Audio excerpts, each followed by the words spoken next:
Assalamu alaikum wa rahmatullahi wa barakatuh. My name is Afzal. I'm the chair of Pakistan Association Bristol, and today we'll be interviewing Brother Afzal Shah, who has been and is currently the Eastern Ward Councillor, and he's standing for re-election now on the 6th of May 2021. So we'll be asking him some questions into how and why he should be re-elected, and you, the public, should vote for him. Afzal, assalamu alaikum. Welcome to the Pakistan Association Bristol. It's a pleasure to have you here today. Wa alaikum assalam. Wa alaikum assalam. Rahmatullah. Afzal, what inspired you in the first place to stand for public office? Well, you only have to look around and you can see that there's a number of challenges within our community. And it is critical that we do step up. I thought there's a personal responsibility. There are a number of challenges, whether it's relating to equalities issues, whether it's relating to matters of a policing nature, whether it's about education, attainment, admissions, and obviously you can see with COVID the health inequalities that are laid before us, and the British Pakistani community is one of the most disproportionately affected communities up and down the country, and certainly in Bristol too. So obviously COVID is a recent phenomena, and but your initial reasons for coming into public office was so that you could, if I'm wrong, correct me, to serve the community in your ward and also serve your Pakistani community within your ward and the city. Yeah, so I was following in the footsteps of my father, mashallah, who was in the early 80s, going back to 1981 when we were living in High Wycombe. He was actually a school governor then, and as you know, he's done a lot in the masjid as well, over several decades of service there, mashallah. So I guess you could say that I got the bug from him. Okay, so moving on, what do you feel are your priorities for your ward and the city if you're re-elected? What is it specifically or specially that you're going to do for your ward? So I'm very honoured and privileged to be appointed by Mayor Marvin Rees, Bristol's first ever cabinet member for climate, ecology and sustainable growth. Mm-hmm. I'm also privileged that I'm the first ever South Asian and indeed Muslim cabinet member in the southwest region. Mm-hmm. So that's something that I feel is a real opportunity to deliver for the city. Mm-hmm. And I'm responsible for the council's response to the climate emergency and the ecological crisis that we have too, and also sustainable growth. Just here where we are now at Longshill Church Road, that was one of the streets that I made sure was prioritised for High Street Recovery Funding. It's going to be one of the first 3 high streets out of 47 in around Bristol to receive a share of the £5 million High Street Recovery Fund. So there you can see how we as a Labour administration are making the difference. This year we also have COP26 coming up. It's the last chance that the world has got to get back on track in accordance with the 2015 Paris Accord. As you know, as a Pakistani, I was born in Pakistan, came here as an infant. Pakistan is amongst the 5 most water-stressed nations in the world and 5 most affected countries as a result of the climate crisis, according to the United Nations. You mentioned Pakistan in that, but is there a relevance? Is there a programme from Bristol City Council or the UK which would assist nations like Pakistan to relieve themselves of their water crisis? Well, it's interesting that you say that.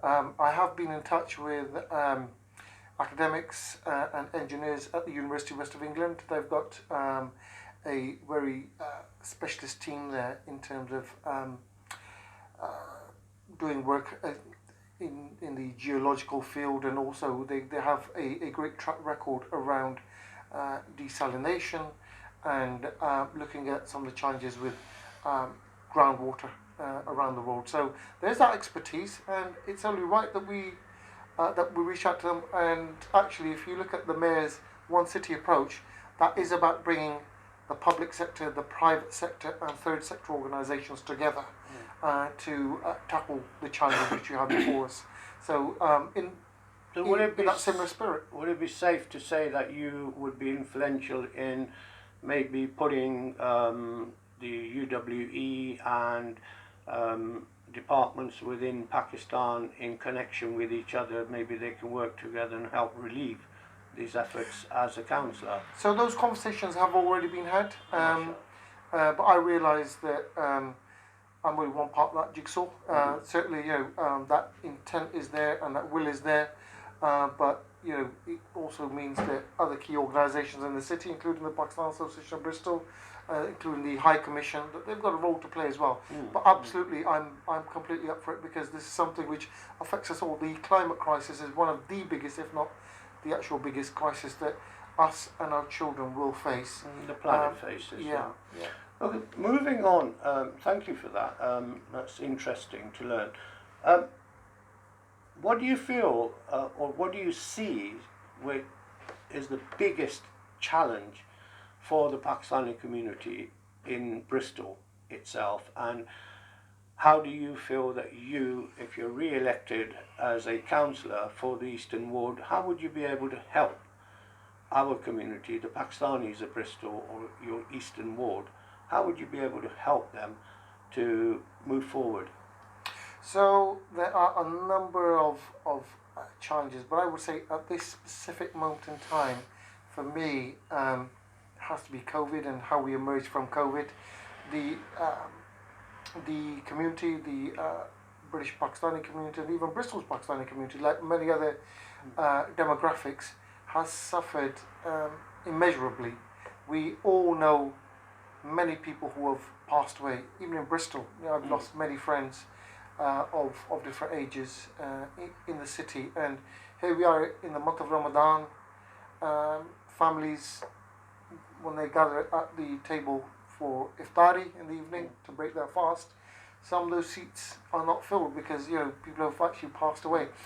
So for a number of reasons, there are underlying reasons why communities such as the Pakistani community here have suffered so disproportionately, including underlying issues such as high levels of heart disease, disproportionately high levels of diabetes, a relatively sedentary lifestyle, Do you think diet as well, but also intergenerational households where you have grandchildren, you have second generation family members as well, and you've got grandparents there, and some of these households are also quite quite overcrowded as well, and that too can be quite problematic in terms of. So do you feel that COVID? with that scenario, where you feel that households are overcrowded, what do you think is contributing to that? Is it poverty within the community where they can't afford to branch out and buy properties where they can start living in a smaller group, if that's how you want to put it? And then on top of that, what is it, from my perspective or from the community's perspective, what is it that you are going to do if you're re-elected towards education of the public, especially Pakistani youngsters, because as you know, the statistics show that we're not at the top level of the grading system. So where do you think you would fit in on that, and how would you help? Well, if I can just take this opportunity to just say that the Pakistani community has a rich tradition in our doctors and nurses serving the NHS. They've done an incredible job. So we must applaud what they've done up and down the country. Saved many lives. So we have to bear that in mind. Education really is critical. Yes, there is a problem around poverty. There absolutely is. You only have to look at the 2016 Louise Casey review that highlighted that Pakistani women in this country are the most economically excluded. So there really is an issue. We need to look at that, look at the underlying issues as well. Again, with households, the households, when you've got intergenerational mixing there. So I think education really is key, but also language is a barrier too. Language is a barrier, but also you cannot ignore the fact that many people also work in trades such as taxis, and the government was very, very, very slow. So the government was actually very slow in giving any form of guidance to taxi drivers. So taxi drivers were working, they were picking up members of the public. You don't know what they're potentially carrying, COVID-19 that I'm referring to, and they're in a very confined space, like a car, that can be a bit of a perfect storm in terms of transmission.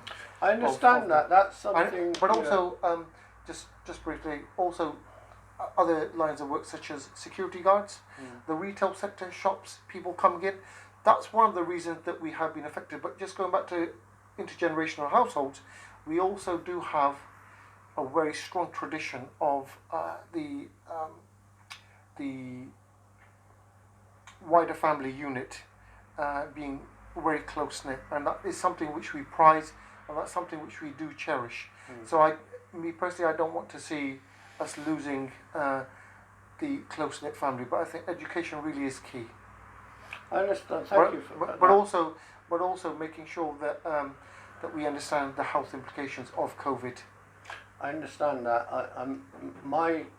You haven't answered my question, which is what would you do to enhance the lot of the Pakistani community and overall people within your ward? But obviously we'll move on. Well, if I may, what I would say is that I am very pleased to just remind the audience actually that we also have Sister Farah Hussain. She is of Pakistani heritage. She too is standing in Bristol. That's someone that I've been engaged with her and her other half, brother Shah, having conversations with them over a number of years about the need for our community to actually step up. So I think key thing is signposting really is critical. Bristol City Council has got an open door at the moment, so come along and speak to us. So I think key thing is signposting is very important. Approachability, people can get in touch with me, and education, raising awareness, and joining up the dots between the organisations in our community. Unity really is key. I know that we talk about it, very often, but how can we work a lot more collaboratively? How can we get the multi-agencies to be working, especially the NHS and other organisations, with our community organisations? Okay. Thank you for that. And for the benefit of the voters, I, as an individual, having known Afzal for a long time and seen his work firsthand, we share a lot of communications as we work together to help the community in many ways that are unseen by the naked eye. We work behind closed doors for privacy purposes, etc., and I can vouch for Brother Afzal that he has done a lot of work for the community, but in my position currently I have to ask him some serious questions which you may feel I'm victimizing him or something, but I'm not. So Afzal, I'm really happy to be in a position to say that congratulations on your appointment as a cabinet member. Thank you. Of the Bristol City for Climate, Ecology and Sustainable Growth. How did that come around, and what are your key responsibilities there? Yeah, so I was appointed by Mayor Marvin Rees, and as I have alluded to, that I'm very proud of the fact that I am the city's first ever cabinet member for climate, ecology and sustainable growth, and I also bring an international lens to that. I think for far too long that when you look at the narrative around the climate crisis, it is skewed towards a particular wider community demographic. You don't often see people that look and sound like ourselves. Disproportionately, it is the global south that is affected by the climate crisis. So it's very important that those demographics and those communities have a voice at that table. And it is something, again, I'll say that it's an opportunity for me to deliver. And this year is extremely important because of COP26. Okay. So, thank you for that. Can you tell us what you feel you have achieved for the ward to date? Yeah, I mean, In I your don't want to tenure, sound Shah? like I'm blowing my own trumpet. Sometimes it's nice to ask other people what they think. I love the fact that if my wife says to me, go and get a pint of milk from the shop, it'll take me 45 minutes to walk there and back because I get stopped numerous times going there. And I think that's great. And I think, if people stop, they engage with you, and that approachability, that really is critical. So, like I said, High Street recovery funding, Stapleton Road, Church Road, you can see what we've done there. The chocolate factory in Greenbank, the planning inspectorate said they didn't need any affordable housing whatsoever. Fought and lobbied hard, and we got 25% affordable housing there.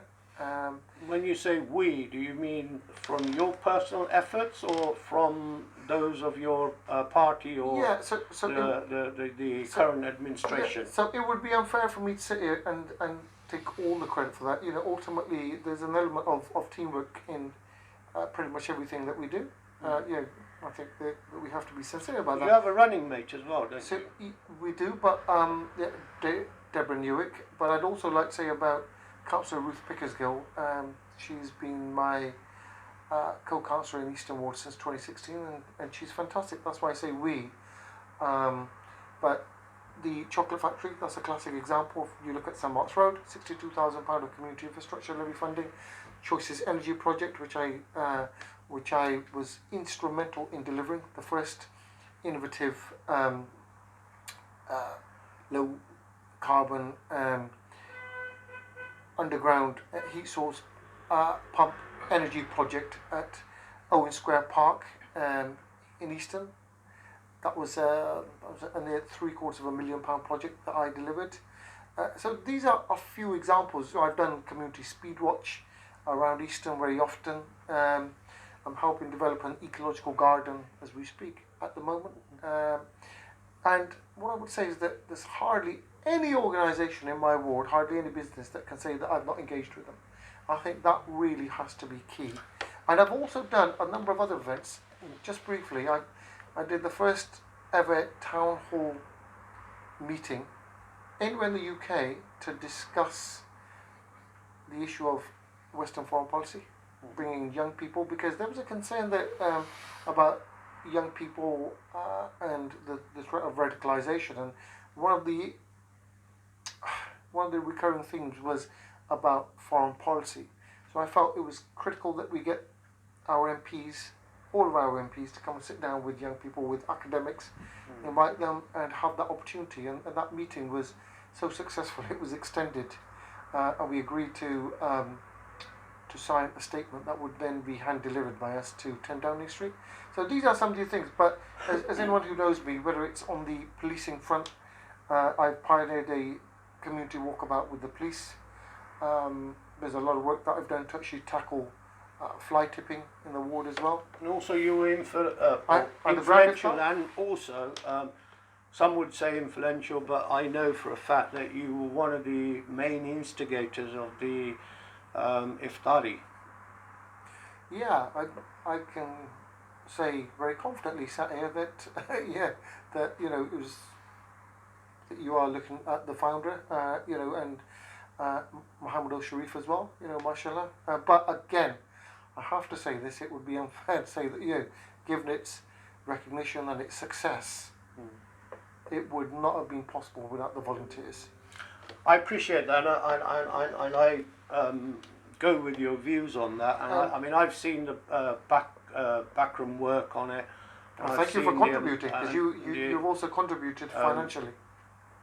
That's by the by. But the thing is, I've seen how much work you put into arranging the iftaris. Unfortunately, last year and this year we were unable to do it because of COVID.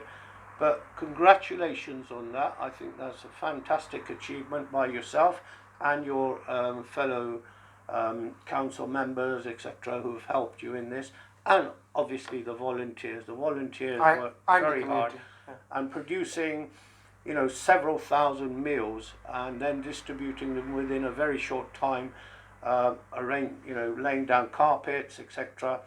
And I believe Carpets Direct in Bristol, they every year voluntarily give you the underlay to put on the floor. Yes, a huge thanks to Brother Yasser for that. This is why I say, that it's a collective effort. And many others, I believe, Sweet Mart. And many others. Sweet Mart is a critical business. And many others. And many other businesses too. And I just want to say that, owing to these efforts, I was very fortunate to actually go up to London in I can only call it a glittering ceremony. I don't like using that term, but that's what it was. Kind of felt out of place actually walking in. So I went up just a stone's throw away from Buckingham Palace to pick up the award for the greatest street in the UK. And as you know, Easton, also under my watch, has become the 35th coolest neighbourhood on the planet. That's according to Time Out magazine, very extensive survey conducted there. And so I'm very blessed that these things are happening under my watch. Like I said, it is a collective effort, but sometimes it does take somebody to actually give it a push and take leadership on this. I mean, the diversity is there, the overall mixture and the well-being of one another is apparent there. And I mean, not did you only set up the Iftari in Bristol, but actually it's become an international phenomena where people have started doing the same thing, as far as I saw some videos of people doing it in Australia. Yeah. So mashallah, congratulations on that. From San Francisco to Sydney. May Allah subhanahu wa ta'ala reward you for that. Afzal, moving on. Last year we had the Black Lives Matters protest and statues. A statue was taken down. I mean, do you think that there was more that the council or the administration at the council could have done to have perceived that this might happen? And do you feel there was more they could have done to avoid that situation? And with reference to the police, what are your views on how the police actually handled the situation? So I feel that was a very pragmatic decision by the police. The question that you've referred to about Bristol City Council, could they have done more? I assume that you're asking about whether they could have done something to stop the statue being pulled down. Is that what you're referring to? Yes. Yeah. Okay. Well, what I would say is that that statue of Colston was an affront to many people in Bristol, and I guess perhaps it would have been better had that been removed democratically, through the democratic process, as opposed to the way that it did. But came down it did, and the global lens was on Bristol. I can remember, from Reuters to CNN to Fox News, the Wall Street Journal, the world's media was looking at what was happening in Bristol, and perhaps something that did come out of that is that there's a lot of reflection about Bristol's uneasy history with slavery. And Bristol coming to terms with what has happened in the past, and the anger that so many people in the city, not only from the Afro-Caribbean community, but so many other people actually felt about Colston. And I know that our administration the mayor did actually try, so he did make efforts to get that statue removed in the democratic process, but it's easier said than done. So you don't feel that on the day or prior to the day it could have been maybe boxed in, or there was no intelligence to suggest that anyone was actually going to pull that down. Do what they did. So I mean, my understanding is that that was a just like yourself, I was watching that on live social media, and that was a spontaneous action. No, we know So that. We all saw the pictures on the TV, etc., and we saw what happened, and it was spontaneous. Can I just say, how do you think the police actually handled that? So before I come to that, it's interesting, isn't it? Just yesterday we had the in Minnesota, the jury reached a verdict on the Derek Chauvin case, and what a powerful message that it sends out. That, in fact, it's the first time in Minnesota that a policeman has been held to account for killing a black victim. So progress is being made in that angle. Afzal, policing and policing and justice really are critical. But that is a conversation that I'd like to pick up with you in more detail sometime.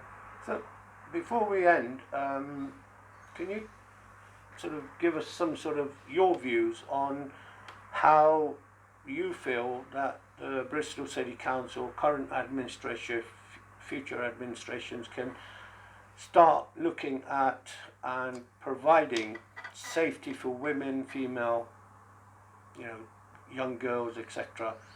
How are you looking at that? How's the administration looking at that? I mean, I asked you this question because many of our sisters, Pakistani sisters, Muslim sisters, whether they're Pakistani or from any other nation, they're Muslims, and they wear hijabs, and they are victimized time and time again. And then you have the situation where other women from other walks of life are also being victimized, and they suffer domestic abuse, etc. So what is your view, and what are your administration, if it's re-elected, what are you looking to do? So Bristol City Council works very closely with organisations such as SARI, and it really is imperative, if you've been the victim of any such incident, no matter how, even if you feel that it's that it doesn't need to be reported, please do report it. I'll tell you why, because reporting it really is key. And we do say to the police that we want them to do more. But how can we expect them to do more if people aren't reporting? So I think. But is that? So do you think that's due to lack of confidence in the police? That people are thinking, well, if I report it, a young white girl is walking down the street, she has an issue with somebody, they accost her or whatever, and she walks away bruised mentally, but she thinks, okay, that's it, I'm not going to, because she feels that if she reports it, the police aren't going to do anything about it. So as you know, many of the people in our Pakistani community do work in the taxi trade. In fact, 87% of Bristol City Council taxi drivers are from a BAME community, Black Asian minority, I think. And many of them work nights. Sometimes they can see things that other members of the public might not actually pick up. So they can actually be the eyes and the ears of the most vulnerable. And I think really is important that we do that. And Bristol City Council has actually done a lot of work around raising awareness. We're very cognizant of the Everard case with the young woman who was killed in London, as you're aware, fairly recently, and we need to do everything that we can to help protect women. Our regulatory services team are aware of this, and they are working closely with the police. So awareness really is key. and I would say again, if you have been abused, if you have been targeted, if you have been attacked, whatever that manifestation has been, whether Islamophobia, whether it's verbal abuse of a Report. derogatory nature, do report that. You know, any form of any manifestation of hate, hate speech, hate crime, must be reported, and we want to make sure that the police is actually held to account that as well. And you are right, with Islamophobia being so rife across Europe. I mean, look at France. You've got the far right. You've got Marine Le Pen in the political ascendancy. You've got Geert Wilders in Holland, and several other countries as well. You know, there's a very charged atmosphere. So it's very important that we do that. But you're raising awareness. We as a community need to be allies to those groups. And my request would be to the wider community, you to have a responsibility to be allies with those who are most vulnerable. Okay.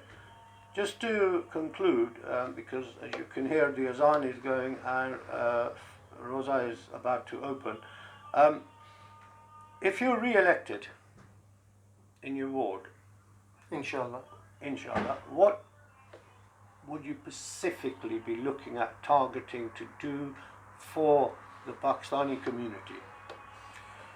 And don't forget, we still have the issue with the Bristol City Council and the current administration in relation to the graveyard and bodies floating in water at Bridgewater Cemetery. So please give us a quick view of that. There's around £1.5 million that has been ring-fenced for South Bristol Cemetery to actually help ensure that that we don't have a repeat of that, and that the underlying issues are actually resolved on that. Some of that money will be used to ensure that the Muslim section 2 has those underlying drainage issues resolved. That is already underway. So in terms of tackling that, and I would say to anybody watching this, the best people to actually speak to are the Bristol Muslim Burial Working Group. That's a group that I help to initiate. Do you not feel that it's a bit of a letdown by the current administration? Because we had a meeting with them about 4 years ago, and to date we're still waiting for results. So I just said to you that